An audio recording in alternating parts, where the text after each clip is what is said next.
আসসালামু আলাইকুম এভরিওয়ান, কি অবস্থা সবার? সবাই কেমন আছেন? আমি আবারও নতুন একটি ভিডিও নিয়ে আপনাদের সামনে হাজির হলাম। আজকের দুপুরের আয়োজনে আমি কি রান্না করি, কি কাজ করি তাই আপনাদের সাথে শেয়ার করতে চলে আসছি। আজকে আমি রান্না করব ইলিশ মাছ দিয়ে বেগুনের ঝোল তরকারি। তাই ইলিশ মাছগুলো আমি আগেই ভেজে নিলাম। দেন এখানে সব মশলা দিয়ে বেগুন আলু কষিয়ে নিলাম। কষানো হয়ে গেছে। দেন পরিমাণ মতো পানি এবং মাছগুলো দিয়ে কিছুক্ষণের জন্য ঢাকনা দিয়ে ঢেকে দিলাম।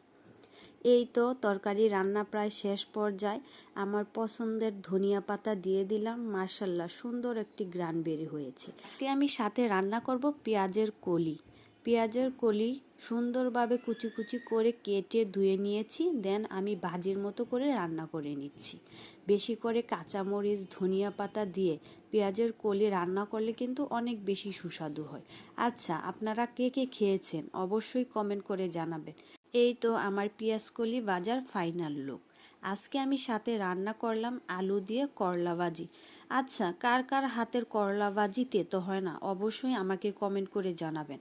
আমার হাতে করলা ভাজি রান্না করলে কিন্তু তেতো হয়ে যায়। আর আমাকে টিপস দিবেন কিভাবে রান্না করলে করলা ভাজি তেতো হয় না। এই তো আমার রান্না প্রায় শেষ পর্যায়ে। এখন আমি সাথে ভাত রান্না করে নিব। আর এদিকে ছেলের জন্য কয়েকটি কোয়েল পাখির ডিম সিদ্ধ করে নিব। কোয়েল পাখির ডিম কিন্তু বাচ্চাদের জন্য এমনকি বড়দের জন্য অনেক বেশি উপকারী। আমি রান্না করার পূর্বেই ছেলেকে কিছু লেখা দিয়ে গিয়েছিলাম। মাশাল্লাহ, ছেলে সব লেখা শেষ করেছে। আর লিখতে লিখতে ছেলে একটু টায়ার্ড হয়ে গেছে, তাই ভাবলাম ছেলেকে একটু অরেঞ্জ জুস করে দিই। আমার ছেলের পরীক্ষা চলছে, ছেলের জন্য সবাই একটু দোয়া করে দিবেন। আপনারা হয়তো ভাবেন শুধু রান্না বান্না করেই শেষ না, দেখুন রান্না বান্নাও করলাম, আবার কাজের ফাঁকে ফাঁকে ছেলেকে একটু পড়াশোনাও করালাম। এই তো কতগুলো থাল বাসন হয়েছে, থালা বাসনগুলো আমাকে নিজেই ধুতে হয়েছে, কি আর করার। এখন একটু চুলাটাও পরিষ্কার করে নিব।